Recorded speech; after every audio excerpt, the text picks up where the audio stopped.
అన్న, నా పేరు చుంచు భూలక్ష్మి, హ్యాండిక్యాపెడ్. నా వికలాంగుల గ్రూపు కూడా హ్యాండిక్యాపెడ్స్దే. ఊరు దాటి ఎప్పుడు బయటికి రాలేదు. ఈరోజు మిమ్మల్ని చూస్తుంటే నాకు అసలు తెలియట్లేదు. కానీ మా ఊరోళ్ళంతా నేను వస్తుంటే ఒక్కసారి మీరు మా ఊరు రావాలన్నా.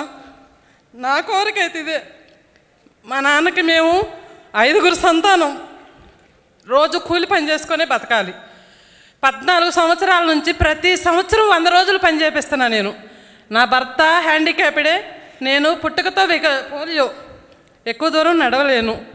కానీ నాకు పని చేపించటం అన్నా ఏదన్నా మా మండలంలో 9 సార్లు ప్రైజ్ తీసుకున్న ఎమ్మెల్యేల గారి చేత. 9 సార్లు 100 రోజులు 14 సంవత్సరాలు పని చేయించాను. కానీ ఏ సంవత్సరం అయినా రోజుకు 130, 140, 150 రూపాయలకు మించి వేతనం తీసుకోలేదు. ఈ సంవత్సరం 290 రూపాయలు, రోజుకి 290 రూపాయలు. ఉదయం 6:30 వెళ్ళి 10:30 వరకు పని చేస్తున్నాం.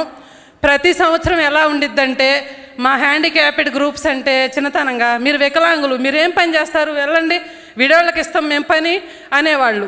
ఈ సంవత్సరం వచ్చిన కూటమి ప్రభుత్వంలో నాయకులు ఏపీఓ గారు కానీ, టీఏ గారు కానీ, ఫీల్డ్ అసిస్టెంట్ గారు కానీ ఎవరైనా ముందు మాకు ప్రాధాన్యత ఇస్తున్నారు. మేము మిమ్మల్ని కోరుకునేది ఏంటంటే, 100 రోజులు మాకు సరిపోవు. మేము మమ్మల్ని ఏ మిరపకాయలకి పిలవట్లా, ఏ పత్తికి పిలవట్లా, ఏ నాటికి పిలవరు, మేము వెళ్ళలేము. మాకు 150 రోజులు. వికలాంగులు కూడా పని చేస్తారన్నా, ఎందుకు చేయలేరు? మాకు 150 రోజులు పని దినాలు కావాలి. రాజుపాలెం మండలం, పల్నాడు జిల్లా, కన్నా లక్ష్మీనారాయణ గారు ఎమ్మెల్యే. మా ఊరు మీరు ఒక మాట, మా ఊరు వస్తానని మాట ఇవ్వండి అన్న. అంచులవారిపాలెం అన్నా, నాకు మీతో ఒక ఫోటో కావాలన్నా. నాకు 2 ఆడపిల్లలన్నా, నా చిన్న కూతురు బాగా చదివిద్దన్నా. కానీ నాకు ఆస్తి ఏం లేదన్నా. నా పిల్ల ఇంటర్ అయిపోవస్తుంది. తన తర్వాత చదివించడానికి నాకే ఓపిక లేదు.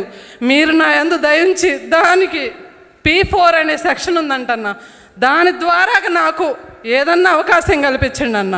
నా బ్రదర్ అన్న ఏనా, మా ఇంట్లో దేవుడి గుట్లో మీ పట ఉంటుందన్నా. ఖుషి సినిమా భూమిక గారు మీరు దిగింది పెద్ద బొమ్మ అన్న. మా అన్నయ్య గారికి మీరంటే ప్రాణం అన్న. మేము ఇద్దరం తెల్లవారుజామున 3ంటికి రోడ్డు మీదకి వచ్చి బస్సు ఎక్కితే ఇక్కడికి 9:30కి వచ్చామన్నా. మేడం గారు మా కోసం ఎంతగా ఫోన్లు లిఫ్ట్ చేసి రాత్రి 10:30 కూడా, రాత్రి నేను నిద్రపోలేదన్నా. మా ఊరు దాటి నేను ఎక్కడికి వెళ్ళలేదన్నా. ఇవాళ ఇక్కడికి వచ్చి ఇలా మాట్లాడుతూ అసలు మిమ్మల్ని చూడటం నాకు చాలు.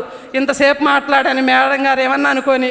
నాకు ఇంగ్లీష్లో మాట్లాడటం రాదు, వేరేగా మాట్లాడటం రాదు. మనందరం తెలుగులోనే మాట్లాడుకుంటాం అన్న. ఒక్కసారి వచ్చి మిమ్మల్ని సెకండ్ తీసుకోవాలని ఉందన్నా.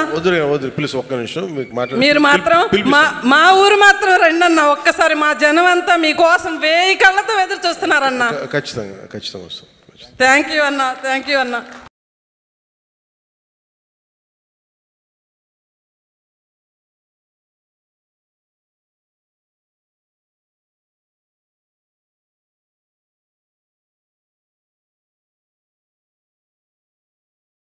మీ కోరిక తీరింది మేడం గారు.